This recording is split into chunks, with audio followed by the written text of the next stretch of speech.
Si vous n'avez jamais vu de zélote dans l'évangile, parce que le véritable zélote, ce n'est pas notre frère Serge. Moi, je suis un premier zélote. Parce que j'ai donné la définition de ces zélotes-là. Nous sommes des hommes qu'on a déjà tués depuis longtemps.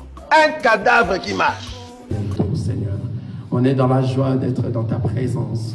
Que tu parles au travers de nous, que tu transformes nos cœurs, tous les cœurs brisés, éternels, au travers de tes paroles. Que ça revienne auprès de toi. Toi qui es le véritable Dieu qui vit pour l'éternité, au nom de Jésus-Christ, on a ainsi prié. Amen. Amen. Amen, amen, amen. Amen. Que le Seigneur nous bénisse tous. Amen. Amen. On peut se saluer au nom de Jésus-Christ. Alléluia.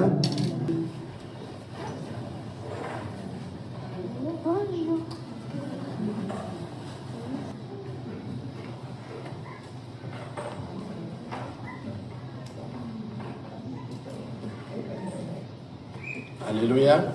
Amen. Le frère Mbaki va prendre la lecture dans le livre de Jonas, chapitre 3.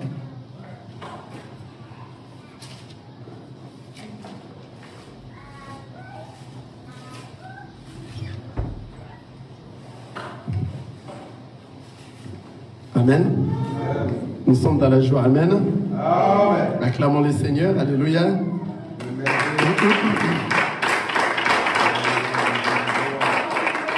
Cela ne suffit pas pour le Seigneur. Nous acclamons le véritable Dieu qui t'a donné le souffle de vie. Alléluia, alléluia.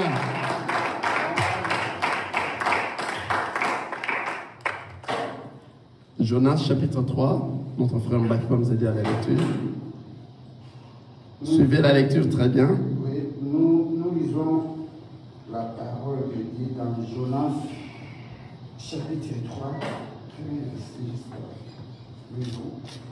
La parole de l'Éternel fut adressée à Jonas une seconde fois en ces mots. Lève-toi, va à Ninive, la grande ville, et proclame la publication que je t'ordonne. Et Jonas se leva et alla à Ninive, selon la parole de l'Éternel. Or, Ninive était une très grande ville, de 3 jours de marche. Jonas fit d'abord dans la ville une journée de marche. Il criait et disait encore 40 jours, et Ninive est détruite. Les gens de Ninive crient à Dieu. Ils publièrent une gêne et se revêtirent des sacs, depuis les plus grands jusqu'aux plus petits.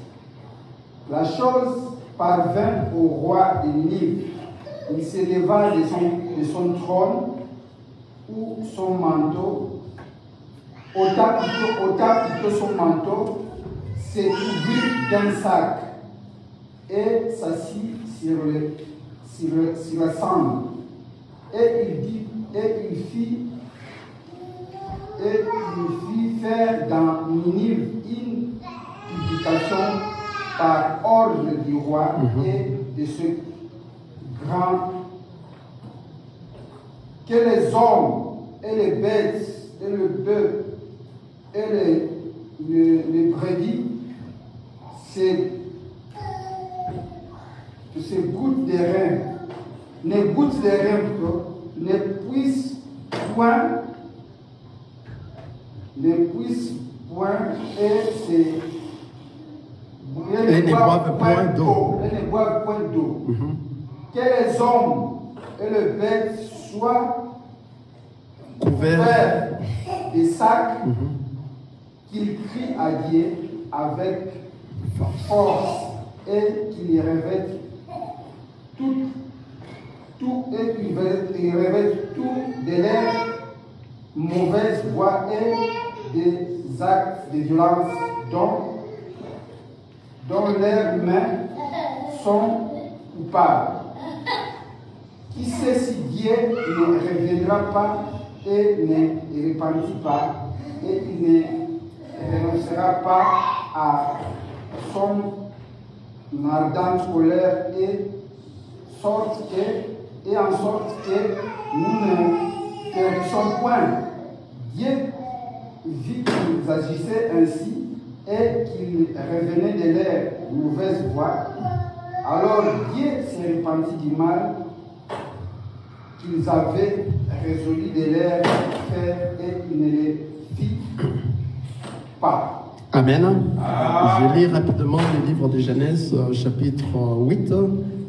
Nous lisons, Dieu se souvint de Noé, de tous les animaux et de tout le bétail qu'il était avec lui dans l'arche. Et Dieu fit passer un vent sur la terre, et les eaux s'abaissèrent. Les sources de l'abîme et les écluses des cieux furent fermées, et la pluie ne tomba plus du ciel. Les eaux se retirèrent de dessus la terre, s'en allant et s'éloignant, et les eaux diminuèrent au bout de 150 jours. Le 7e mois, le 17e jour du mois, l'arche s'arrêta sur les montagnes d'Ararat. Les eaux allèrent en diminuant jusqu'au 10e mois. Le 10e mois, le 1er jour du mois, apparurent le sommet des montagnes. Au bout de 40 jours, Noé ouvrit la fenêtre qu'il avait faite à l'arche. Il lâcha les corbeaux qui sortit, partant et revenant, jusqu'à ce que les eaux eussent séché sur la terre. Il lâcha aussi la colombe pour voir si les eaux avaient diminué à la surface de la terre. Mais la colombe ne trouva aucun lieu pour poser la plante de son pied. Et elle revint à lui dans l'arche, car il y avait des eaux à la surface de toute la terre. Il avança la main, la prit et la fit rentrer auprès de lui dans l'arche. Il entendit encore 7 autres jours et il lâcha de nouveau la colombe hors de l'arche. La colombe revint à lui sur le soir, et voici une feuille d'olivier arrachée était dans son bec. Noé connut ainsi que les eaux avaient diminué sur la terre. Il entendit encore 7 autres jours et il lâcha la colombe, mais elle ne revint plus à lui. Amen. Amen, amen. Amen. Voilà, si nous nous sommes répartis ici, parce que la fois passée, on aurait dû faire un point viril sur ces thèmes de Jonas, l'ombre de notre Seigneur Jésus-Christ. Mais nous savons combien ce qui nous est arrivé la fois passée, le Seigneur s'est manifesté. Amen. Cela ne nous dérange pas parce que nous sommes à la maison, de continuer ce que nous avions lâché la fois passée et pour mettre un point virgule peut-être aujourd'hui et essayer de couvrir des zones ombres. Amen. Je prends la lecture sur le livre de Genèse, Genèse chapitre 8. La parole nous dit que lorsque l'arche, après que la pluie finisse, Noé commençait à envoyer des oiseaux pour aller voir. Alléluia! Pour aller voir si réellement la pluie est finie. La première des choses, nous avions vu ici dans Genèse chapitre 8, le verset 8. La parole nous dit ceci. Je lis dans le verset 7. Et Noé entra dans l'arche avec ses fils. Nous sommes dans Genèse 8, je m'excuse. J'étais dans 7. Genèse chapitre 8, le verset 7. Et il lâcha les corbeaux qui sortirent, partant et revenant jusqu'à ce que les eaux eussent séché sur la terre. L'autre fois, j'avais dit que le corbeau, c'était un seul, parce qu'on a dit le corbeau que Noé avait lâché. Amen. Donc, c'était un seul corbeau que Noé avait lâché, mais ce corbeau partant et revenant, faisait des tours. Alléluia. Et il y a une personne qui nous a suivis, qui m'a posé la question et qui m'a dit, si c'était une seule corbeau qui est partie, mais comment toi tu as dit qu'il y a eu beaucoup de prophètes qui sont venus, mais le corbeau était qu'un seul, un corbeau? On dit un corbeau, n'est-ce pas? Il n'y avait qu'un corbeau qui a été envoyé et puis il repartait, il revenait. Amen. Et nous ici, nous comprenons déjà la réponse. Amen. C'est-à-dire, c'était un seul corbeau qui était envoyé et puis il faisait des tours, il partait, il revenait. Donc, c'est-à-dire l'esprit de Christ qui était dans les apôtres et qui était dans les prophètes, qui faisait des tours et qui revenait, c'était un seul corbeau. Alléluia. Dans les prophètes qui venaient, qui prêchaient la parole du Seigneur et on ne les recevait pas, on tuait ces prophètes, c'est-à-dire les prophètes rentraient. Alléluia. Tel que nous sommes des enfants de Dieu après la mort, nous allons retourner là où nous étions. Quelqu'un voit ça? Et le Seigneur peut encore nous renvoyer, il nous donne encore une autre face. Vous comprenez? C'est ça les prophètes qui venaient. Donc ici dans la Bible, on a dit le corbeau, avec singulier, qui c'était un seul corbeau. Mais en réalité, ce corbeau qui revenait, le Seigneur le faisait changer de face. Hein, vous voyez, c'était Élie qui est parti, Élisée, il est revenu, Ésaïe, vous voyez, mais c'était qu'un seul corbeau. Quelqu'un a compris ça? Donc, c'est-à-dire, lorsque vous partez, il te donne une face, la face qui est semblable à Ésaïe. Tu prêches la parole et tu annonces l'arrivée de Christ parce que leur objectif, c'est d'annoncer l'arrivée du Seigneur lui-même. Vous voyez, lorsqu'ils partaient, ils prêchaient la parole du Seigneur. Et après avoir qu'ils ont prêché, le peuple n'ont pas reçu cette parole. Et cette parole les a choqués, ils tuaient tous les prophètes qui venaient. Alors lorsqu'ils partaient, ils prêchaient la parole. Lorsqu'on leur tue, c'est ça rentrer. Alléluia. Ils vont rentrer parce que les enfants de Dieu ne meurent pas. Nous sommes venus de l'éternité, nous allons retourner à l'éternité. Lorsque nous mourrons, nous retournons. Amen. Nous ne partons pas au ciel, alléluia. Nous n'attendons pas pour partir au ciel. Les enfants de Dieu retournent de l'endroit où nous étions. Vous imaginez qu'il a dit, je connais mes brebis. Et mes brebis me connaissent par ma voix et me suivent. Alléluia. Où est-ce que Jésus a connu ses brebis? En réalité, Jésus a connu ses brebis avant la fondation du monde. Donc il y avait déjà nous qui étaient avec lui au ciel. C'est pour cela qu'il nous a dit, il connaît, je connais mes brebis. Lui connaît ses brebis. Et ces brebis reconnaissent sa voix et puis les suivent. Ce ne sont que ses brebis. Donc les enfants de Dieu ne meurent pas. C'est ainsi que le corbeau qui venait et qui retournait, les prophètes qui venaient, mais prenaient d'autres faces. Jésus envoie, il envoie un prophète avec une autre face. Lorsqu'on les tue, il rentre, Jésus va encore envoyer un autre prophète. C'est le même corbeau qui répare et qui faisait des va-et-vient. Amen. C'est compréhensible, n'est-ce pas? Donc que cela ne vous trouble pas parce que cela a troublé un frère en Hollande qui a appelé pour ça. Amen. Cela ne vous trouble pas. Nous sommes des enfants de Dieu, nous comprenons la parole de Dieu. Alléluia. Parce que la parole nous dit partant et revenant. Donc il faisait des tours. Donc cela veut dire que c'était des prophètes qui prêchaient la parole de Dieu. Or l'Esprit de Christ était en eux. Alors c'est le Seigneur Dieu seul qui changeait leur face.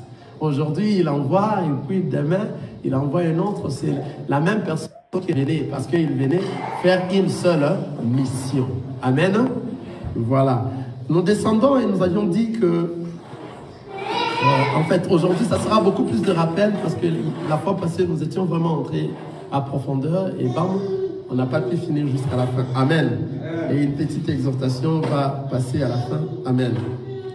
Dans le verset 8, il lâcha aussi la colombe pour voir si les eaux avaient diminué à la surface de la terre. Mais la colombe ne trouva aucun lieu pour poser la plante de son pied. Et elle revint à lui dans l'arche. Car il y avait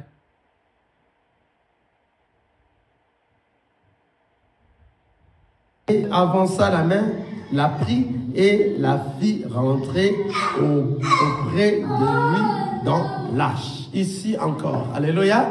Nous avions parlé, c'était la première sortie de la colombe. La première sortie de la colombe, nous avions vu comment est-ce que Jonas était sorti pour la première fois. Alléluia. Jonas est sorti pour la première fois et la colombe est sortie. Mais ici, on nous dit, lorsque la colombe était sortie, il n'a pas vu un endroit où mettre ses pattes. Alléluia. Mettre ses pieds. Parce que l'eau couvrait toute la terre. Mais en réalité, lorsque nous avions lu ici, nous avions vu dans le verset 4, j'espère, Genèse chapitre 8 toujours. Nous sommes dans le verset 4. Le 7e mois, le 17e jour du mois, l'arche s'arrêta sur le montagne d'Arara. Amen. Si l'arche s'arrêta sur le montagne d'Arara, c'est-à-dire il y a eu probablement des montagnes qui ont fait arrêter l'arche. Amen. Parce que lorsqu'il y avait la pluie, on a dit, et les montagnes et l'arche, il y avait une séparation de 50 coudées d'eau. Vous comprenez? Donc, c'est-à-dire, si l'arche s'arrête, c'est-à-dire l'arche a cogné les montagnes. Amen. C'est-à-dire, les montagnes étaient encore proches de l'arche. Mais ici, nous voyons que les montagnes n'étaient pas sorties. Car l'arche a touché les montagnes. On sous-entend que oui, l'arche encore a pris un peu le niveau de l'eau pour toucher les montagnes, afin que l'arche puisse s'arrêter. Mais la parole continue dans le verset 5 qui nous dit: les eaux allèrent en diminuant jusqu'au 10e mois. Les 10e mois, le premier jour du mois, apparurent le sommet des montagnes. Amen. Et si maintenant c'est clair, il y a eu des sommets de montagnes qui ont fait leur apparition, n'est-ce pas? Mais lorsque Noé avait envoyé la première fois la colombe, mais comment expliquer que la colombe n'avait pas eu des endroits où mettre ses pieds? Pourtant, il y avait des sommets, amen, des sommets de montagnes qui déjà étaient, qui apparaissaient. À quoi? De l'eau, amen. De l'eau avait déjà quitté, de l'eau a baissé, les sommets de montagnes se faisaient voir. En réalité, l'oiseau ou bien la colombe allait poser ses pieds dans le sommet des montagnes. Mais pourquoi l'oiseau n'avait pas posé ses pieds dans le sommet des montagnes? C'est ça la question. Alléluia. On nous dit ici qu'il n'avait pas eu un endroit où que la colombe puisse faire quoi? Mettre ses pattes. Alléluia. Maintenant, qu'est-ce que représente le sommet des montagnes? Parce que normalement, l'oiseau devait aller mettre ses pattes dans le sommet des montagnes. Mais il n'est pas allé. Qu'est-ce que représente ces sommets des montagnes? En réalité, ces sommets des montagnes sont ce sont des sommets très hauts, élevés. Alléluia. C'est-à-dire, le Seigneur n'est pas venu pour ceux-là qui sont très élevés. Alléluia. Le Seigneur est venu pour ceux-là qui sont encore au-dessus, ceux-là que les gens négligent, ceux-là que le monde voit sans importance. Il n'est pas venu pour le royaume de ce monde, car des sommets qui sont élevés, ce sont des grands rois du monde. Ce sont des gens qui n'ont pas réussi. C'est Israël. Alléluia. Amen. C'est Israël. Car il est venu, Israël était trop hautain, Israël avait déjà la loi. Israël n'avait pas besoin de recevoir la parole du Seigneur, car pour eux, ils se sentaient beaucoup plus élevés. Qu'est-ce que tu vas nous enseigner? Alléluia. Il n'était pas venu pour ces gens-là. Mais il est venu chercher les arbres qui étaient encore en bas. Les eaux couvraient encore l'arbre. C'est pour cela que l'oiseau, la colombe, n'a pas pu mettre ses pieds, parce qu'il n'était pas venu pour ces gens-là. Il n'est pas venu pour des gens élevés, en dignité. Il n'est pas venu pour ces gens-là. C'est pour cela les seigneurs, dans notre livre, dans les livres de Genèse, chapitre 8, toujours, si nous descendons dans le 9e verset, j'espère. Mais la colombe ne trouva aucun lieu pour poser la plante de son pied. Et elle revint en lui dans l'arche, car il y avait des eaux à la surface de toute la terre. La colombe qui n'a pas trouvé l'endroit pour mettre ses pattes. Nous l'avions vu, cette colombe-là, c'est qui est sorti pour la première fois? C'était Jonas, alléluia. C'est qui encore? C'est le Seigneur Jésus-Christ. Car Jésus-Christ lui-même a dit, le renard ont des greniers, et puis les oiseaux ont des nids, mais le Fils de l'homme n'a pas un endroit pour mettre sa tête. Ah, pour se reposer. En réalité,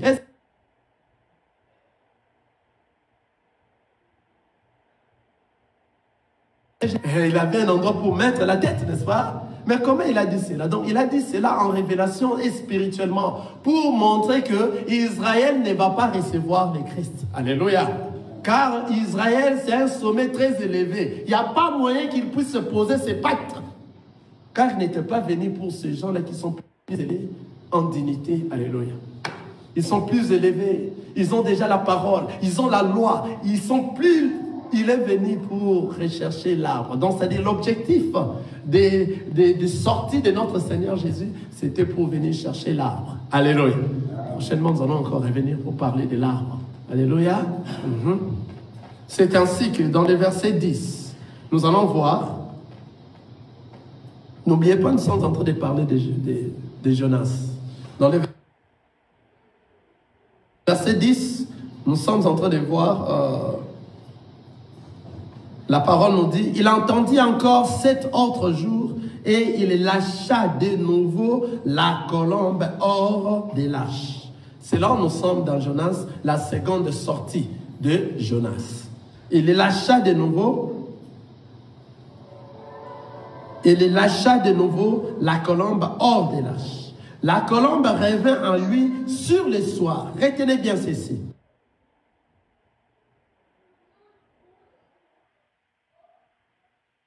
Une feuille d'olivier arrachée était dans son bec. Noé connut ainsi que les eaux avaient diminué sur la terre. Maintenant, pour la seconde fois, la colombe est revenue avec une feuille d'olivier dans son bec. Une feuille d'olivier. Donc, la première sortie de notre Seigneur Jésus-Christ, lorsqu'il est venu dans le monde, il est venu chez les siens. Mais les siens ne l'ont pas reçu. Les siens l'ont tué. Alléluia. C'est pour cela qu'il n'avait pas eu un endroit où mettre sa tête. Car Israël, ce sont des sommets élevés en dignité. Il n'y a pas d'endroit où Jésus pourrait mettre ses pattes. C'est ainsi que Jésus a été tué. Alléluia. En Israël. Comme il a été tué, maintenant à tous ceux qui l'ont reçu, il leur a donné le pouvoir de devenir enfants de Dieu. C'est ainsi qu'il va venir pour la seconde fois. C'est le Saint-Esprit. N'oubliez pas. Lorsqu'il est venu, il est mort. On a parlé de Jonas. Jonas, après 3 jours dans le ventre du poisson, le poisson a vomi.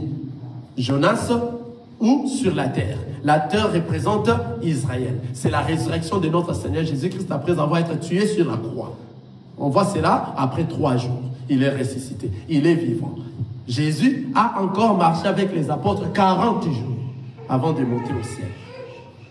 Pour revenir pour la seconde fois. Alléluia. Jonas qui a été jeté sur la terre, qui a été vomi sur la terre, c'est le Seigneur Jésus-Christ qui est ressuscité en Israël. Vous comprenez cela? C'est ainsi maintenant en Israël. Jonas doit encore être envoyé pour la seconde fois. Le Seigneur Jésus-Christ qui est ressuscité, il est rentré dans sa gloire. Maintenant, il veut venir pour la seconde fois comme étant le Saint-Esprit. Alléluia. Quelqu'un voit ça?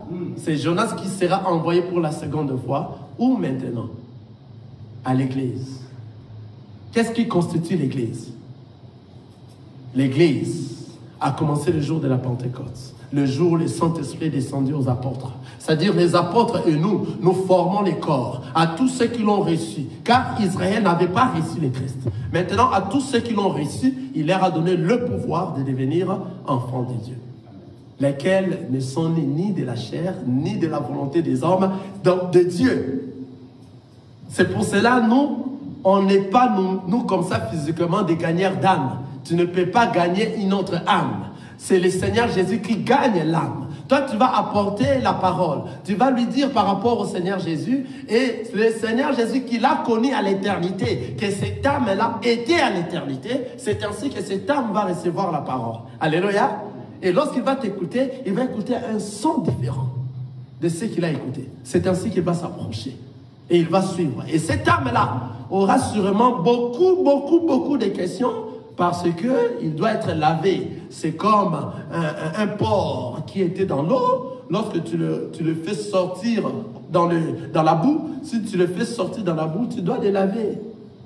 Mais ce n'est pas un bon âme, ça sera un porc. Après avoir les lavé, il va retourner où? Dans la boue. Mais si c'est un âme, un agneau, dans la famille des agneaux, des béliers, car les papas de l'agneau, c'est les béliers. Quelqu'un voit ça? Les papas de l'agneau, c'est les béliers. C'est pour cela, entre parenthèses, vous avez vu le jour que Moïse a vu les boussons, la bousson ardent de feu. Il fallait normalement qu'il puisse tuer son fils, mais le Seigneur a présenté le bélier là-bas. Alléluia. Le bélier qui est le père de l'agneau. Quelqu'un voit ça? Le père de l'agneau, c'est lui-même le père et l'agneau qui vient comme le fils. On est en train de faire voir des choses dans des révélations. Vous comprenez que, oh, donc c'était Dieu lui-même qui était là. Alléluia. Amen. Dans la buisson ardent de feu, c'était les béliers. Nous voyons ici comment est-ce que nous sommes en train de parler de Jonas et que Jonas est revenu pour la seconde fois. Il est envoyé pour la seconde fois. Où? Dans la ville de Nénive. Où? C'est le Saint-Esprit qui est venu maintenant à l'église, le jour de la Pentecôte. Le Saint-Esprit est descendu et le Saint-Esprit a marché. Alléluia. Après la résurrection, le Seigneur Jésus-Christ a marché 40 jours et le Saint-Esprit est venu et le Saint-Esprit de Dieu, c'est là maintenant, a rempli aux apôtres l'intelligence et la sagesse. Ils commençaient à prêcher la parole de Dieu en des différentes langues et tout le monde l'entendait.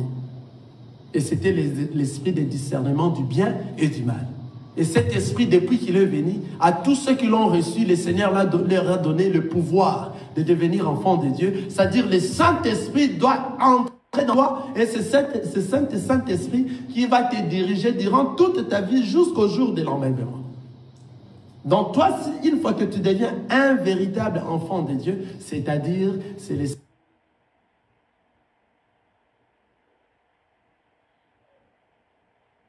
parfait et que tu ne tombes pas jusqu'au jour de l'enlèvement. Tu n'es plus une personne à invoquer le Saint-Esprit car tu es déjà devenu un enfant de Dieu. C'est comment? Alléluia. Je vais expliquer encore. Car il y a des ceux-là qui ne comprennent pas. Donc, c'est-à-dire, la croix. Les jours que Jésus s'est livré sur la croix.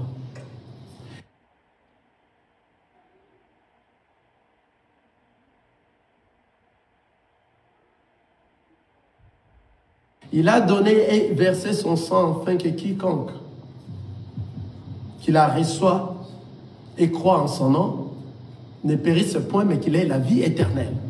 C'est-à-dire, tous ceux qui vont les recevoir, ce sont ceux-là qui vont traverser la croix. Quelqu'un est avec moi? La croix est là. Et vous êtes ici, vous n'avez pas le Saint-Esprit, vous n'avez pas le sang de Jésus-Christ. Vous invoquez cela afin que vous puissiez traverser. Lorsqu'il est mort sur la croix, vous traversez, vous arrivez ici, le sang et le Saint-Esprit est avec vous maintenant. Quelqu'un comprend ça? Parce que vous avez déjà traversé la croix, vous êtes devenu une nouvelle créature. C'est pour ça que nous sommes contre cette chanson qui a été mal chantée, alléluia, par l'Ifoko du ciel. Il a dit, celui qui passe près de la croix. On dit non. Alléluia, non.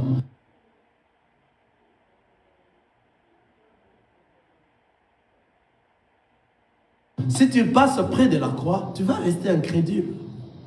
Tu vas rester pécheur.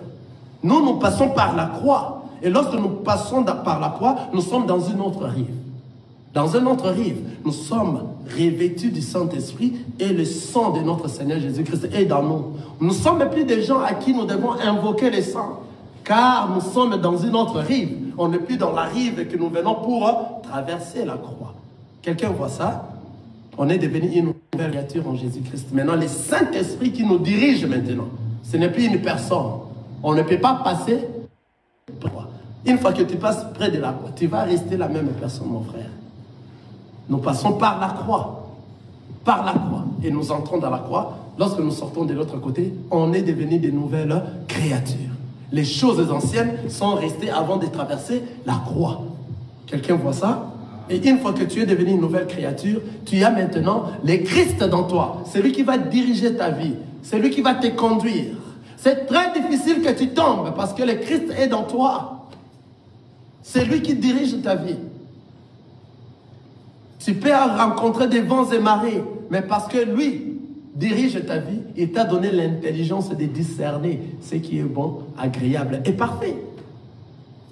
Et le corps n'aura plus beaucoup d'importance parce que tu vas offrir ton corps comme un sacrifice devant le Christ. Cela veut dire que toute chose, tout désir de la chair, cela ne va plus dominer sur toi. C'est toi le Christ qui est dans toi qui va dominer sur ta chair. Alléluia. Amen. Souvent nous tombons à cause de désirs charnels. La parole nous dit ici, regardez maintenant, Jonas chapitre 3, la parole nous a dit, dans le premier verset, la parole de l'Éternel fut adressée à Jonas une seconde fois, en ces mots, lève-toi, va à Ninive, la grande ville, et proclame-y la publication que je t'ordonne. Et Jonas s'éleva et alla à Ninive. Ici, nous avions encore pris beaucoup de détails pour dire que Jonas qui s'est levé pour aller en Ninive, c'est-à-dire il était encore en Israël. Et on l'a encore envoyé pour la seconde fois. C'est pour cela que le Seigneur nous dit, on a encore, la parole est venue à Jonas pour la seconde fois. Et l'envoie encore à Ninive. Car la première fois, Jonas n'était pas allé à Ninive. Jonas allait à Ninive, mais il s'est arrêté dans les navires. On a expliqué c'est quoi les navires. Les navires représentaient Israël. Amen.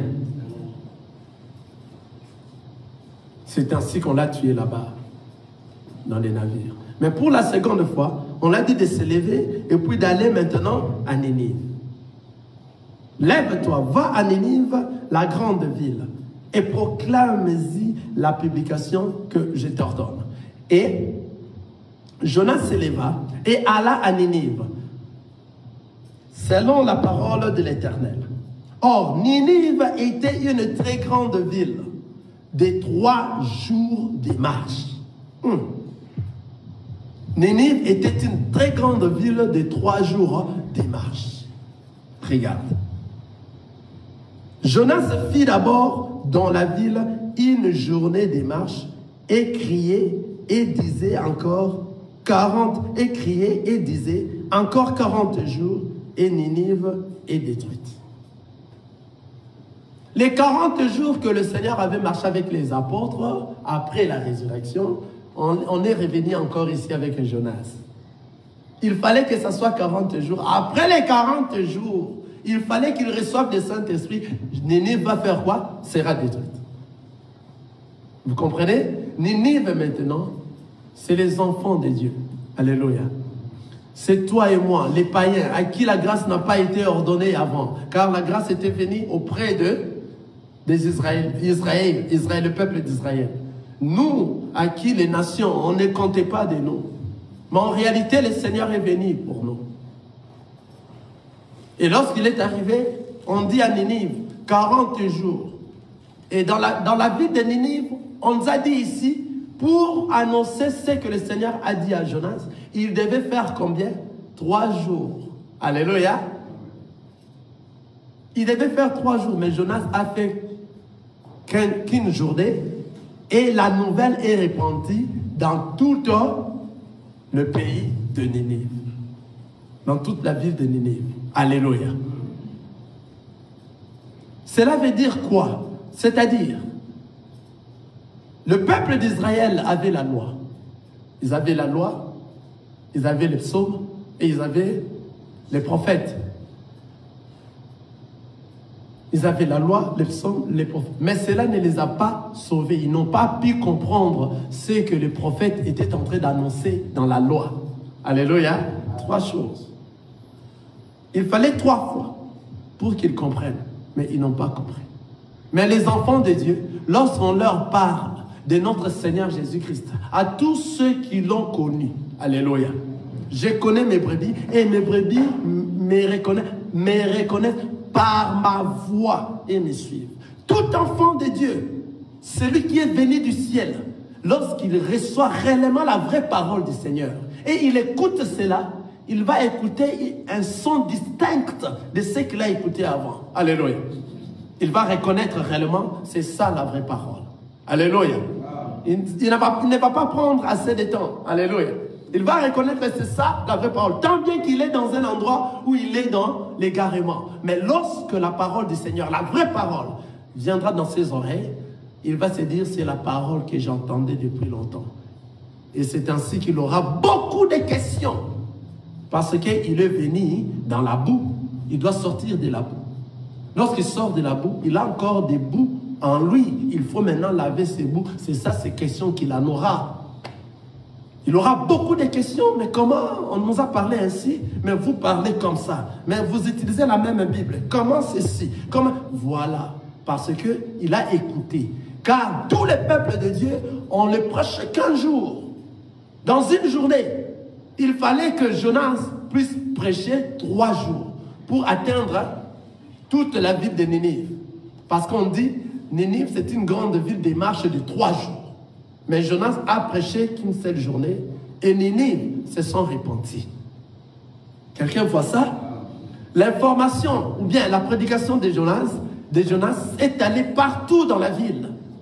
Regardez, nous allons lire le verset 4. Jonas fit d'abord dans la ville une journée de marche et il cria et disait, encore 40 jours et Ninive est détruite. Une journée seulement.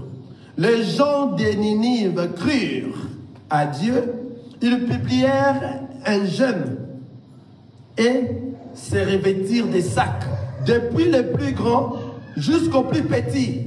Les gens de Ninive publièrent un jeûne. Et le jeûne qu'ils ont publié, c'est le temps que nous sommes, le temps de la grâce. Alléluia. Les enfants de Dieu reconnaissent que ce temps ici, c'est le temps de jeûne. C'est-à-dire dans le jeûne, on ne mange pas. Manger, c'est quoi? On ne boit pas. Boire, c'est quoi? Et manger, c'est quoi? C'est le péché. C'est le péché, ma soeur. Si tu commets le péché, tu es en train de manger parce que tu fais satisfaire ta chair. Tu es en train de boire, toi tu n'es pas dans le jeûne. Le temps que nous sommes, le temps de la grâce, nous sommes en jeûne, mon frère. Nous sommes en jeûne. Une fois que tu demeures dans le péché, c'est-à-dire toi tu es en train de manger pendant que les autres meurent dans le jeûne. Car ils veulent se laver, ils veulent se perfectionner. Car celui qui doit être enlevé doit se perfectionner pour être léger pour l'enlèvement. Mais toi, tu manges. Tu fais tout ce que tu veux. Tu n'es pas dans le jeûne. Nous qui sommes dans les temps de jeûne, nous sommes dans l'état, dans les moments, dans le temps de la grâce. Nous sommes en jeûne. Regardez le peuple de Ninive. Les gens de Ninive crurent à Dieu. Ils publièrent un jeûne et se revêtirent des sacs, depuis le plus grand jusqu'au plus petit. La chose parvint au roi de Ninive, il s'éleva de son trône, ôta son manteau, se couvrit d'un sac et s'assit sur les cendres, car il est en jeûne. Il est en jeûne. Donc pendant ces temps de la grâce, nous sommes en jeûne. Et tous ceux qui sont dans les jeûnes, les mondes vont se moquer de vous. Parce que tu es en jeûne, les mondes vont yéyer sur toi. Parce que tu es en jeûne, les gens de ce monde ne vont pas comprendre cela. Toi, tu es en jeûne. Ils peuvent tout te parler. Ils peuvent tout t'injurier. Toi qui es en jeûne, qu'est-ce que ça va te faire? Alléluia. Les gens peuvent te parler des choses. Donc, c'est-à-dire, un enfant de Dieu, comme on dit en Ngala, c'est un yuma dans ce monde. Dans un yuma. Quelqu'un est en train d'écouter ce que je suis en train de dire. Je n'arrive pas à les parler en français. Un yuma en français. Donc, un yuma dans ce monde. Parce qu'il est en jeûne. Il est en jeûne. Il n'a pas de temps à perdre. Tu peux beau l'insulter. Tu peux beau lui dire qu'il c'est un vaurien. Tu peux te vanter de tous des avoirs que toi tu as. Lui, c'est content. Il est pendant les jeûnes. Pendant les jeûnes, il ne boit pas. Il ne mange pas. Alléluia. C'est-à-dire, pendant que toi, tu ne bois pas, tu ne manges pas, la chair ne t'influence pas à faire les désirs de la chair. Car ce qui nous amène à manger, ce qui nous amène à boire, c'est la chair. Alléluia. Ton corps. L'expérience. Lorsque nous faisons un vrai jeûne, Nous voyons, tu as tellement faim, tu dois nourrir ces corps. Or, les corps qui nous amènent dans le péché, nous les enfants de Dieu, nous la punissons. Une fois que je tombe dans le péché, je dois me purifier, me sanctifier, je dois entrer en gêne. Et je vais punir ces corps ici. Je vais les punir. C'est ainsi que les enfants de Ninive ont compris que ces corps doivent être punis. Nous devons entrer dans un état de gêne. Tout enfant de Dieu aujourd'hui, nous sommes dans un état de gêne qui est le temps de la grâce. C'est le temps de la grâce. Étant un enfant de Dieu. Mais osa yuma, mais osa yanke, le jour de l'enlèvement. Alléluia. C'est ces jours-là maintenant que tu verras que tu es vraiment un yanke. Car tu vas rentrer maintenant dans notre saison. Nous allons rentrer à la maison. À la maison là-bas maintenant, il y aura de la nourriture en abondance. Tout en abondance. Ça sera notre saison. C'est là-bas que nous allons crier notre saison. Ce n'est pas ici dans ce monde. Je ne cesse de chanter cette chanson de frère Patrice. Les enfants de Dieu, lorsque vous cherchez le Seigneur, sachez que vous serez maltraités. Vous ne serez pas aimés parce que vous êtes différents, vous êtes des gens mis à part. Vous êtes des gens mis à part. Mais qu'est-ce que nous dit la Bible? Qu'est-ce que nous dit la parole de Dieu? Ces gens-là qui nous maltraitent, le Seigneur nous dit, priez pour ceux qui vous maltraitent. Alléluia. Aimez vos ennemis. Alléluia. Donc ça dit, toi tu continueras à prier pour eux. Peut-être parmi eux, il y a encore de ceux-là qui se sont égarés. Par rapport à ta prière, le Seigneur va les ramener et nous serons ensemble pour se préparer à retourner. Quelqu'un voit ça? En réalité, dans ce monde, si tu es un enfant de Dieu, un vrai enfant de Dieu, tu es un chrétien, un vrai chrétien, nous disons des chrétiens. On ne dit pas des chrétiens qui se disent il est chrétien, mais il fait les choses de ce monde. Non, un chrétien, c'est le Christ qui vit dans lui. Ce n'est plus lui qui vit. Mais moi, je trouve quelque chose de différent. C'est lui qui dit qu'il est chrétien, c'est lui qui dit qu'il est chrétien. Mais tu les vois dans les boîtes, tu les vois dans les insultes, tu les vois dans les choses du monde, tu les vois énervés. Lorsqu'ils s'énervent, personne ne peut parler quelque chose qui puisse écouter. Voilà un chrétien. Non, il n'est pas encore chrétien, car lorsque le Christ est entré dans toi, Utangana comme mon Christ, Utangana comme mon Christ, Kinyana Montema. C'est le Christ qui est dans toi. La paix sera dans ton cœur. Tu ne seras pas une personne à tout moment. Si on fait quelque chose, au Bangisinga, non, tu ne seras pas comme ça. Et moi, j'étais comme ça avant. Si on bouge quelque chose, mais après, lorsque le Christ est entré dans moi, on peut tout bouger. On peut être dans l'obscurité, on peut être dans un endroit. Je suis calme. Et des fois, ma femme me fait des choses. Hein, donc, vous voyez, il fait comme s'il veut me faire peur. Mais elle ne voit jamais. Elle fait comme ça, je retourne calmement. Oui, il y a quoi? Oh non, ah, voilà. C'est échoué. Pourquoi? Parce que la personne qui est dans toi n'a peur de rien. C'est lui qui te dirige. Et il te donne la force. C'est ainsi que Ninive, ici, ils sont entrés en gêne. Le roi même a demandé à tout le monde de se revêtir des sacs, de ne pas manger, de rester comme ça, afin que le Seigneur fasse quoi? Pardonne ce qu'il avait promis pour eux. C'est-à-dire, lorsque toi tu es dans les péchés, sache que pour que le Seigneur te pardonne, afin que toi tu n'hérites pas l'enfer, reviens au Seigneur. Pleure auprès de lui. Demande de lui de quitter. Et qu'il puisse t'aider. Enfin que tu quittes. D'abord, tu dois écouter la parole du Seigneur. Et cette parole-là, que cela entre dans toi. Change quelque chose dans toi. Enfin que toi, tu sois capable de revenir auprès de lui. Tu ne peux pas être un chrétien. Un chrétien, mais tu y es toujours au milieu de ceux qui ne sont pas chrétiens. Non. Non. Oh, c'était apôtre Paul qui vivait avec les païens. Non, qui vous avait dit ça? Apôtre Paul venait prêcher les païens et puis il repartait. Oh, il prêchait les païens, il ne vivait pas avec les païens. C'est pour ça, lorsqu'il avait vu Pierre avec les païens manger ensemble, il les a dit, mais comment ça, Pierre? Toi, tu manges avec ces gens-là, et lorsque tu nous as vus, tu as esquivé comme si tu n'étais pas avec eux. Voilà, il était clair. Pour montrer qu'avec les païens, on ne peut pas s'ensembler. Quelqu'un voit ça? On ne peut pas s'ensembler avec eux. La lumière et le ténèbre ne marchent pas ensemble. Soit il y a la lumière, soit il y a le ténèbre. Si tu es déjà dans le Seigneur, tu t'ensembles avec les païens, tu peux être facilement influencé. Alléluia. Mais tu peux aller leur prêcher la parole du Seigneur. Pendant un temps. Une fois que tu es avec eux, tu dois prêcher la parole du Seigneur. Car tu dois venir auprès de ceux-là qui sont dans les ténèbres pour amener nos frères qui sont égarés dans les ténèbres et revenir dans les chemins. Quelqu'un voit ça? Mais tu ne vas pas vivre avec eux. Les choses de ce monde, tous les désirs que tu avais avant, c'est pour cela la parole nous dit, toutes les choses anciennes sont passées, tu es devenu une nouvelle créature en Jésus-Christ. Tu vas vivre avec le Christ maintenant. C'est à ce moment le Christ qui va diriger ta vie, ta famille, tout de toi. Le Christ ne va pas te laisser aller. Tous ces gens-là que vous voyez, un frère qui chante les chansons de Dieu et autres, mais il a des amis, des Fally Ipupa, des gens de ce monde, de Michael Jackson, de tout. Non, non, non, non, non, non, ça ne marche pas la parole de Dieu. Le ténèbre ne marche pas ensemble avec la lumière. Là où il y a la lumière, le ténèbre ne peut pas résister. Mais toi maintenant, Jésus-Christ qui est la lumière, et il a dit tout celui qui va le suivre, il est devenu la lumière du monde. Jésus qui est la lumière du monde, tout celui qui va le suivre ne marchera pas dans le ténèbre.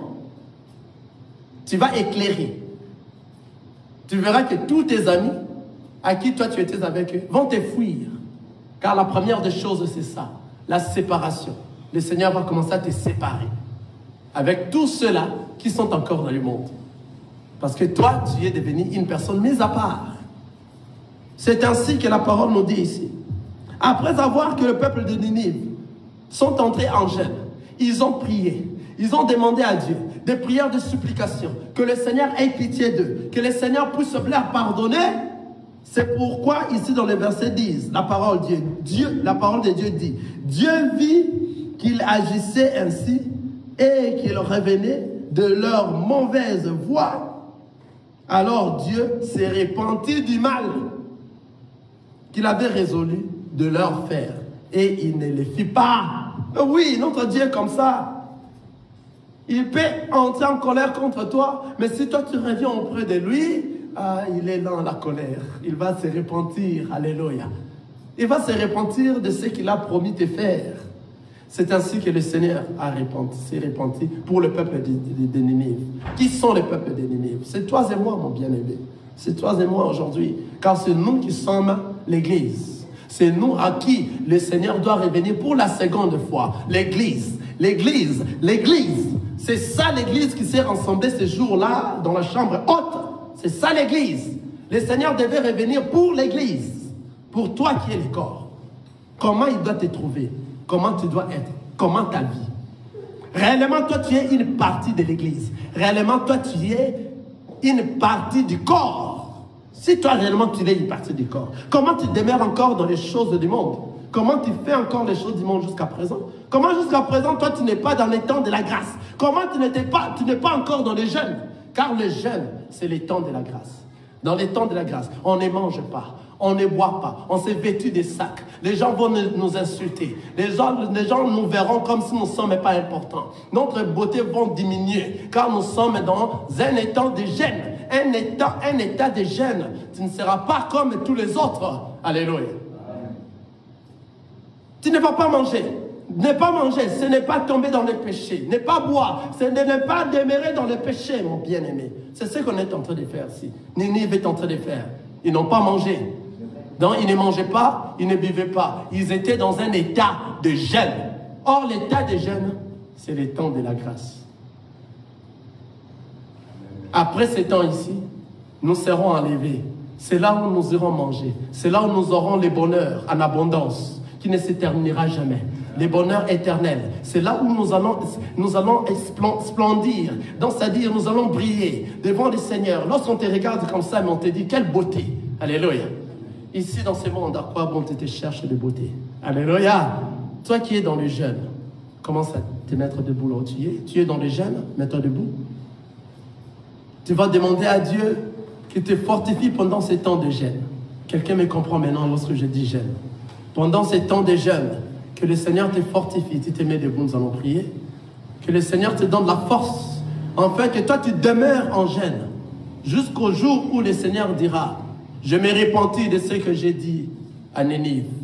Je me repentis de ce que j'ai dit à toi. Ça sera le jour de l'enlèvement. Et ce jour-là, tu seras enlevé. Ce jour-là, lorsque le Seigneur s'est repenti du mal qu'il a fait de toi, qu'il a promis de toi, à ce moment, tu seras enlevé et tu iras au ciel pour vivre une vie éternelle. Commence à demander la force du Seigneur. Dis-lui qu'il te donne la force. Pendant ces temps de la gêne, les temps du gêne, que tu demeures fort et que tu ne tombes pas, et que tu ne manges pas, que tu ne boives pas, que tu demeures sans péché, que tu purifies ton corps. Commence à élever ta voix, mon bien-aimé. Alléluia, Seigneur Jésus. Donne-nous la force pendant ces temps de la grâce.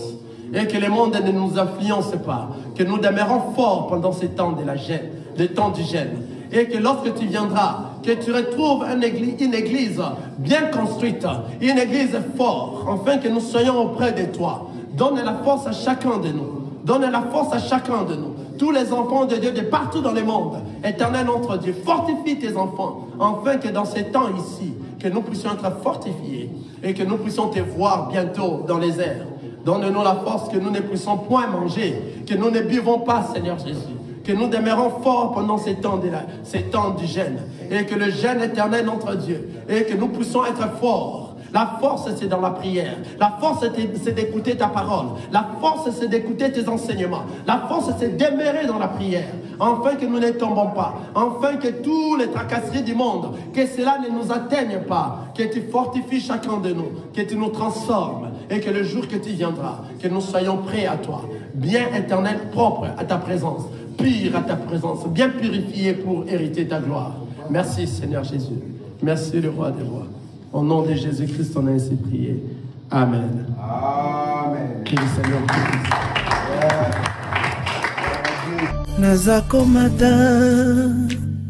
Nazakomata ngai, nazakomata ngai, nga nazakomata.